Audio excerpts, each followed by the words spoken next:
Hello and welcome to Carolina Classrooms. I'm Dawn Samples. How are teachers trained in South Carolina? How are they recruited? Once they're hired, how are they supported and encouraged to stay in their jobs? According to CERRA, more than 6,000 certified teachers in South Carolina did not return to their jobs for the 2016-17 school year. That's a 21% increase from the number who did not return for the 2015-16 school year. These losses have created a shortage of teachers in our state. Superintendent Molly Spearman talks with us about the reasons behind the shortages and shared some ideas to change this trend.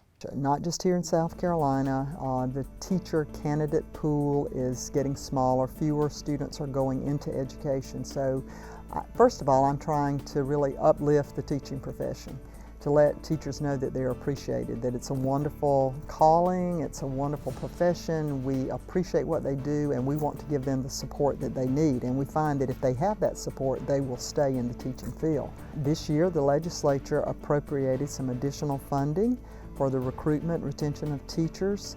We're doing things like helping pay off teacher loans, particularly if they go into a hard to find field like science, math, special education, where we'll help pay their education loans off.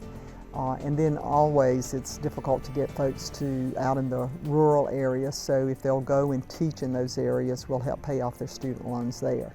The legislature also appropriated some additional funding to the plaintiff districts this year for them to be able to use in whatever way they choose to, maybe it's a bonus or help in housing for teachers, to help out with the issue of teacher recruitment in the rural areas. I try to make sure that folks understand what a worthy and rewarding career. And I think if we can get students, like through our Teacher Cadet program in high school, we're dropping that down to try to have teacher cadet programs in middle school now, where they can go in the classroom and feel that bond with students and see how exciting it is to help a young child learn to read or learn to solve a problem. They see that, that heartstring will pull them, and maybe they'll go decide that that's what I want to do. But I think it's that support. Teachers, when we talk to them about why did they leave the teaching profession, it's usually they say, I didn't feel like I was supported. So we need to have better leaders. We need to have better principals who understand and can support teachers. So it's not an easy solution. It's going to require a lot of different strategies, but we're definitely working on it. One of the biggest resources for school districts in our state is the Center for Educator Recruitment, Retention, and Advancement.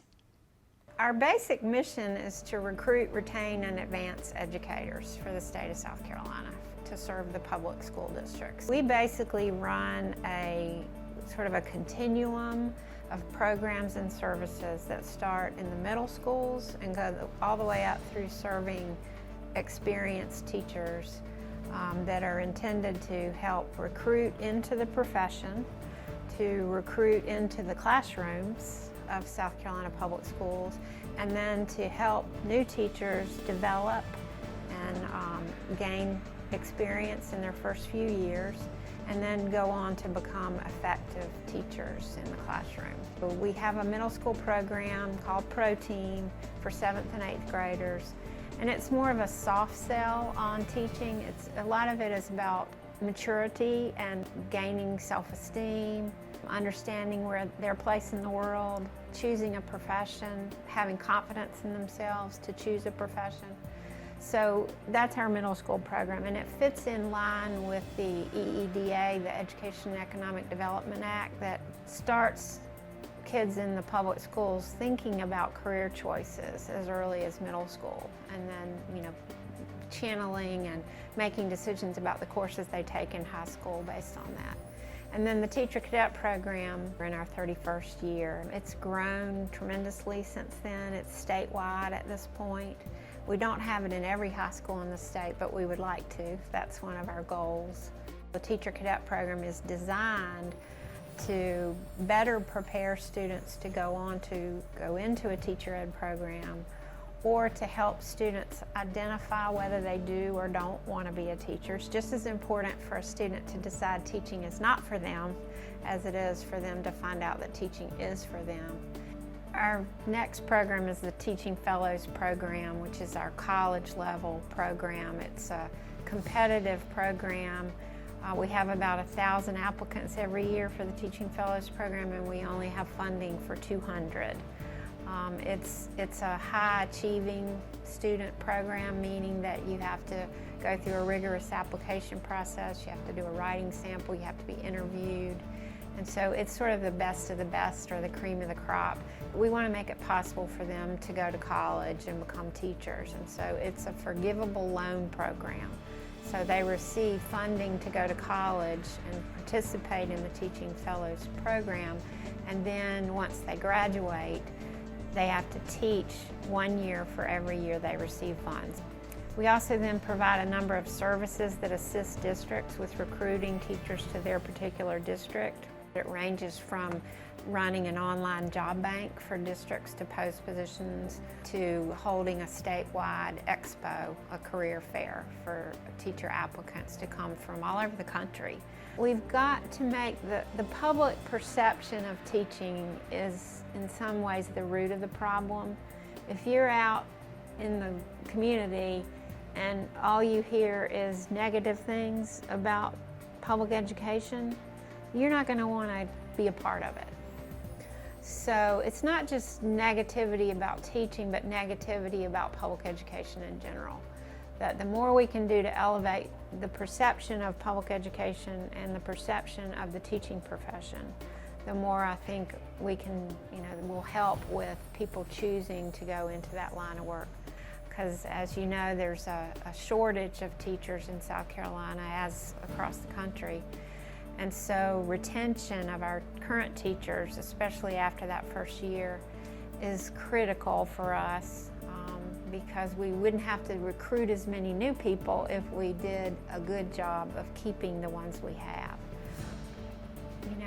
Our salary structure for teachers in this state is probably not where it should be. But I will say that pay is not everything. There are a lot of teachers who don't choose teaching because of the pay, and they leave teaching not because of the pay, but because of other frustrations. Working conditions of teachers, we don't have enough resources for teachers, school supplies, the building conditions. Teachers get frustrated with having to address external factors that kids bring with them to the classroom. The kid comes to school hungry. The kid didn't get any sleep the night before because his parents were screaming and yelling all night long. I mean, there's so many things that are beyond a teacher's control. That teachers need support. Not everybody's suited to teaching, but there are so many people out there that don't know it. And so the more we can do to elevate the public perception of the profession, and the more we can do to support teachers and value teachers. And so really what I want people to know about CERRA is that's what we're trying to do.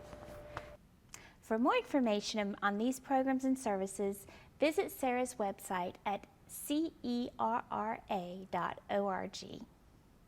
CERRA's Teacher Cadet program gives high school students an opportunity to learn about the job of an educator and to teach in a classroom setting.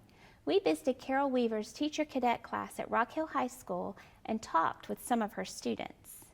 In Teacher Cadets, we learn how we learn. We do a little bit of brain research. We talk about learning styles, how we learn differently from others. We study barriers to learning, anything that can get in the way of an education. Like maybe you have a language barrier, or you've lost a parent, or a parent's deployed possibly, or an illness, anything that can get in the way of a child's education. We learn to develop lesson plans. They write lesson plans, and then about the last month or so of class, they go out and do a field experience, anything from K through 8, any area they're interested in. They make lesson plans. They teach the class with the assistance of the teacher that they're paired with. And then the culminating activity, there's a big portfolio where they put together their experience. I think the biggest challenge is not really knowing how to teach everybody at the same time. Some are visual learners, some are auditory learners or kinesthetic learners, and it's really hard to accommodate that for everybody, and everybody having completely different ways of learning. So taking the Teacher Cadet program really helped me out with that. Being in the Teacher Cadet program really confirmed my beliefs that I really wanted to be a teacher, especially doing field experience. That's one of the biggest things that we do in the Teacher Cadet program. In the mornings I would go over to Independence Elementary, which is where I did my shadowing at. And I would go to the classroom and help the kids out with whatever they needed and help the teacher out with whatever he needed. We learned how to make lesson plans and how to accommodate them according to different students and everybody's needs. You would you learn how to build bonds with people and really connect with them in a way you never thought you could have. I brag to my own students all the time about my own experience as a teacher cadet because I'm very proud that the program is 31 years old and how much has grown over the years. I knew I wanted to be a teacher, but I didn't know what all that meant. Like, I didn't know about certification. I thought you just you graduated and you were a teacher. I didn't know about getting recertified every 5 years. I didn't know about professional development. I didn't know a lot of things about just the inner workings of a school, you know, like all the layers of the school, because as a student you really just see the teachers, you know, and just to kind of learn a little bit about, okay, here are the things I have to do, kind of seeing that from a different perspective, let me know that I really did want to do this. And my own teacher cadet teacher told me, I remember her telling me I wanted to teach English, which I do, and she said, it's great that you love English, but you really have to love kids first, more than you loved your subject. And I found that to be the most important thing from my own experience, because I do teach English, and that's awesome, and I love it, and I love the reading and the writing and discussing literature with kids, but you know, mostly I really love the kids. Miss Weaver, she's like a school mom, and at first, when I first started, honestly, I didn't have any confidence to stand up to like teach anybody. But when she, she taught me, how to gain that confidence, I stepped up more and my confidence grew a lot. I think they've learned really a lot about relationships, and that's one of my favorite parts of the class is watching them bond with each other. I mean, the last day of class, they don't want to leave each other. So they've learned a lot about forming relationships, about diversity, about differences in people and acceptance, and they've transferred those skills. I mean, I've heard them say they've transferred those skills to their teammates. You know, a lot of them play sports, or just maybe they have little brothers and sisters, and how to talk to children. The skills we learn as teachers and teacher cadets really help you relate to everybody. It's more of a family. I wouldn't call it like a program or a class. It's like it's like a full family. It is a great segue into going into education in college, and also if you're not even sure if you want to go into teaching, do teacher cadets. There are plenty of teacher cadets who don't plan on going into education, but being in that class really helps them make the decision whether they do or whether they really don't. The connections and the bonds that you build with the kids and maybe other teachers and everybody else, it's great. They give me hope. They do. Every day they give me hope. And I get up in the morning and you see the news and you see bad things are going on in the world, and then you come in here and you see these beautiful faces every day, and they're excited and they're passionate and enthusiastic, and they can't wait to get out and teach, and they love their kids, and they see all these great things about being a teacher. And they were just kind of, whenever they get together, like between classes, and like a few of them from last semester, they'll drop in after school sometimes, and they'll just kind of like sit and talk to each other and say, hey, I ran into one of my kids and they're doing great. And just to see them loving that makes me remember every single day why I fell in love with this. And it gives me great hope for them and for the future of education in our state. The University of South Carolina is preparing the next generation of teachers to meet the needs of our 21st century graduates. Our college houses approximately 2,200, 2,300 students. We have 4 departments: physical education, instruction and teacher education, educational leadership and policy, and educational studies. And so we covered the gamut in terms of teacher education. Once the candidate starts and they're accepted their sophomore year, generally the end of their sophomore year, when they've completed all the prerequisites and they're accepted into a professional program, at that point on it's tailored to that particular level of instruction. So if it's early childhood, they're going to take courses that are going to help them understand how to work with those early learners in terms of how is it that I teach students at a young age. If it's early elementary, they're going to take classes focused on teaching elementary science, elementary math. So each program has methodology courses that are designed for that particular level. We believe in immersion very early in our programs, and so many of our classes are taught on site at elementary schools. We use elementary schools as our learning laboratories for our students, and so many of their classes, even their first education class, is taught on site in an elementary school. We want them to have a diverse school experience, and so we place them in different schools throughout their experience in the College of Education. Having the students go out in the field very early on in their programs, they get to see firsthand at the beginning of their program the role that the teacher has to play. They get to see the roles and responsibilities of the teacher. Also within each program, there are courses that teach about culturally relevant teaching, teaching in culturally responsive ways. And what that means is that you're teaching to the child, you know that child as an individual. So you're teaching to their academics, you're teaching to their emotional and social needs. You also learn about their families and you know their families. And so when you're creating this community space, you have you have all stakeholders involved and engaged. And the third component of that is just making sure that the children's lived experiences are incorporated into everything that you teach and do in that classroom. Try to make sure that we incorporate lots of strategies, teaching-based strategies using technology, making sure that technology needs are addressed in all of the learners. Another thing is that we want to make sure that the assessment is geared so that all students can be successful. So providing diverse ways that we evaluate students, and also making sure that the way that we're teaching is a way that we include all students in the classroom, making sure that we're creating that community and we're teaching based on what students' lived experiences might be. One of the greatest benefits I would think would be in terms of being a part of this larger community. One of the things we really focused on a whole lot this year is building and establishing community.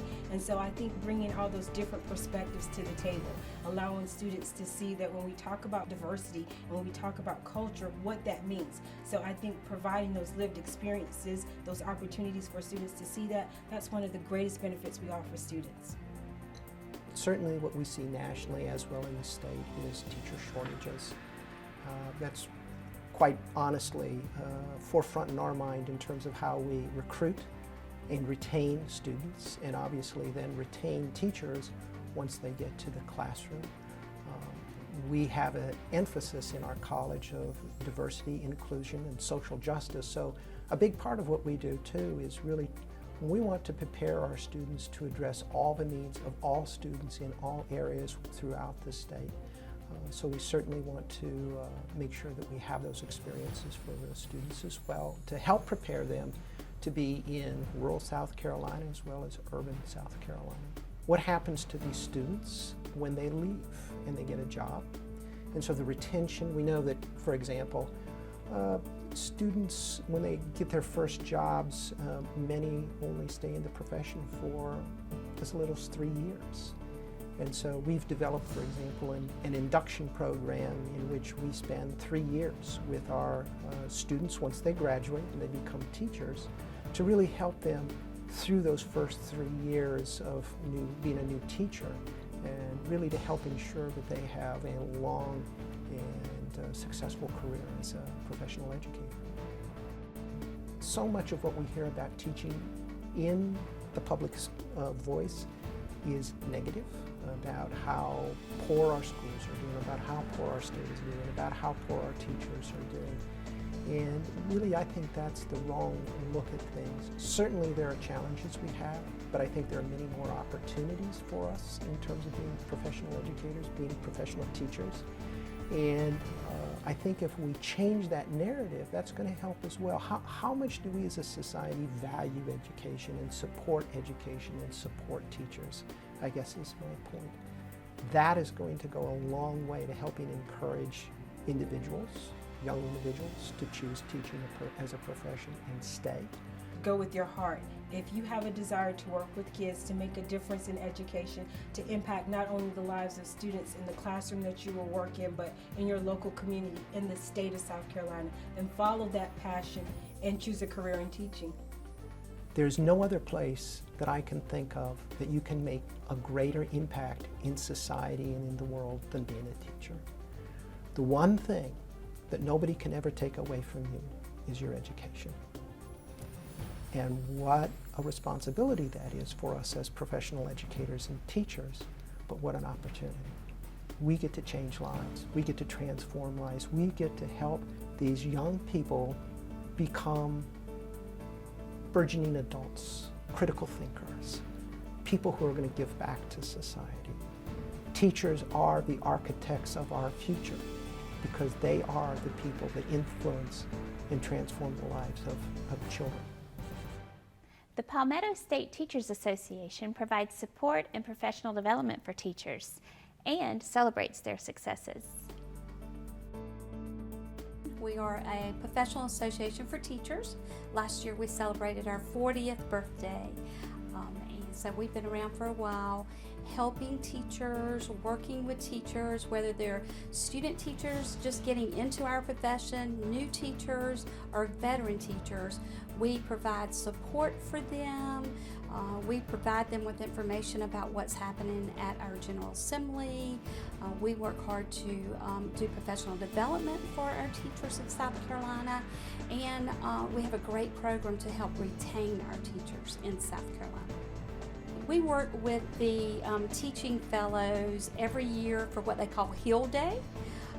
It is an opportunity for those seniors who were teaching fellows, and that is a wonderful program that the General Assembly funds in order to keep our brightest and best in South Carolina to become teachers. And so we work with them where they spend a day at the State House. And they're able to see how the House of Representatives works, how the Senate works, and they're given the opportunity to hear from leaders in both the House and the Senate and to thank them for what they have done to fund in our budget, the budget of the General Assembly, the Teaching Fellows Program. We are very proud of a program we have here at Palmetto State Teachers Association, and it's called STAR, Strategies for Teacher Advancement and Renewal. It's a tough application process, but it's open for all teachers in South Carolina who've been teaching 5 years or more, not just a member of our association. So they fill out the application, they're chosen by a board, and we take them to Charleston to St. Christopher for a week. It doesn't cost them anything. It doesn't cost their district anything. We pay their substitutes. We pay their travel. Every day, our great teachers in South Carolina are putting everything they have out there. And for 1 week, we give it back to them. It is a way to recognize them, reward them, and most importantly, renew them. We are thanking them for the hard work that they're doing in that classroom every single day. We're very proud of the Teacher Clothes Closet. It's for students in our universities who are getting ready to do their student teaching or who are getting ready to go on interviews for a job. They are expected to have professional dress. And for some of our students, that could be very expensive. We have people who donate clothes, ties for young men, suits, professional dress that our teachers, student teachers could wear, and they are invited to our office to come and just shop. And I'm very proud of what we offer teachers, how we support teachers, how we just wrap our arms around teachers and thank them for what they do every single day. We're the fastest growing association for teachers in South Carolina. We're very proud of that, and we are extremely proud that 22 out of the last 23 South Carolina Teachers of the Year have chosen to be a part and a member of Palmetto State Teachers Association. For many years, we have not spoken up about the good things going on. So tell your story. Tell the members of the General Assembly, tell your congressman what great things are happening in your schools. Whether it's your teacher voice with a letter that you write, or an email that you send, or face-to-face or on that telephone. Use your teacher voice and speak up for your students, for your classroom, and for your profession. We'll introduce you to this year's Teacher of the Year nominees and tell you who the winner is in our May episode of Carolina Classrooms. But up first, join us on April 26th to find out how you can keep your children learning over the summer. Whether they will be attending summer camps, taking a family vacation, or just playing in the backyard, they can find math, science, and history all around them. We'll share some fun ways to keep your kids engaged in learning over the summer break. Join us online at scetv.org/Carolina Classrooms. You can send your comments and questions to Carolina Classrooms at scetv.org. Thanks for watching.